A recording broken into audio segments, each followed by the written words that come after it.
কিসের গয়া, কিসের কাশী, কিসের বৃন্দাবন, ভক্তের মাঝে বিরাজ করেন স্বয়ং নারায়ণ।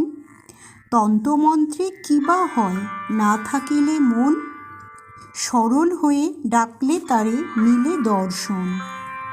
প্রাণ গোবিন্দ, প্রাণ গোপাল, কেশব মাধব দীনদয়াল।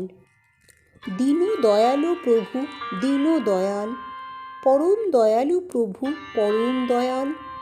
গুরুর নম বৈ কেবলম, গুরুই কৃপাহি কেবলম।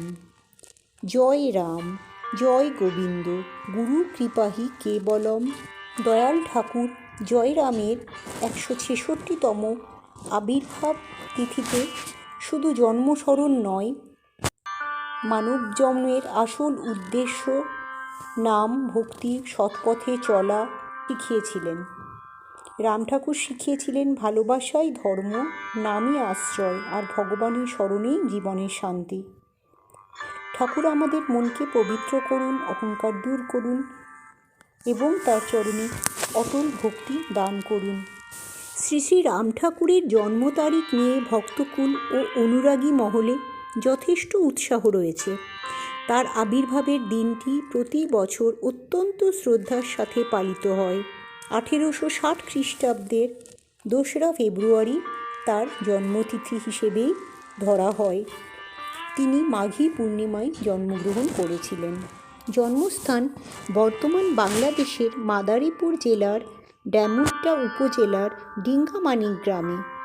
পিতার নাম ছিল রাধামাধব চক্রবর্তী এবং মাতার নাম কমলা দেবী। যদিও 2রা ফেব্রুয়ারি তারিখটি ক্যালেন্ডার অনুযায়ী পালন করা হয়, কিন্তু ভক্তদের কাছে মাঘী পূর্ণিমা তিথিটিই মুখ্য। এই তিথিতেই প্রতি বছর সাড়ম্বরে তার আবির্ভাব উৎসব পালিত হয়। তিনি কোনো বাহ্যিক ধর্মপ্রচারের চেয়ে মানুষের অন্তরের নাম সাধনার উপর বেশি জোর দিয়েছিলেন। তার সহজ সরল জীবন দর্শন ও আধ্যাত্মিক উপদেশ আজও অগণিত মানুষকে পথ দেখায়। সত্য বস্তুর বিনাশ নাই, মিথ্যা বস্তুর স্থিতি নাই, শ্রী শ্রী রাম ঠাকুর বলেছিলেন। শ্রী শ্রী রাম ঠাকুর আমাদের এই নশ্বর পৃথিবীর মায়া কাটিয়ে সত্যের পথে চালিত করতে চেয়েছেন।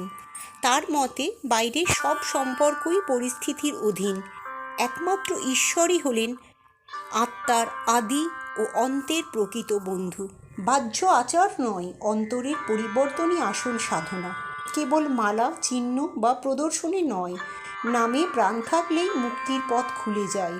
নাম স্মরণ মানে হৃদয়ে ঈশ্বরকে ধারণ করা, এটাই জীবনের ধাম। বেদ শাস্ত্র সবই নামের মহিমা ঘোষণা করে।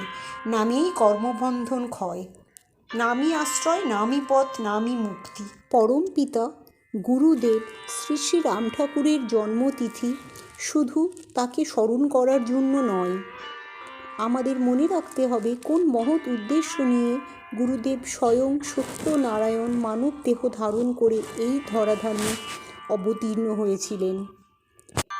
মানুষের মধ্যে ভালোবাসা, প্রেম, শান্তি স্থাপন করার জন্য, মানুষের মঙ্গলের জন্য বাবা দাঁড়ে দাঁড়ে নাম বিতরণ করেছিলেন। গুরুদেব শ্রী শ্রী রাম ঠাকুর আমাদেরকে শিখিয়েছিলেন সংসারে থেকে কিভাবে আমরা ভগবানকে আশ্রয় করে থাকতে পারি। নামের আশ্রয় নিয়ে থাকা, নিজের যাহা আছে তাহাতে সন্তুষ্ট থাকা, কর্ম করা, ফলের আশা না করা। বাবার শুভ জন্মতিথিতে আমরা সেই মহৎ উদ্দেশ্যকে স্মরণ করে বাবার চরণে শতকোটি প্রণাম ও শ্রদ্ধা ভক্তি জানাই। জয় রাম, জয় রাম, জয় গোবিন্দ।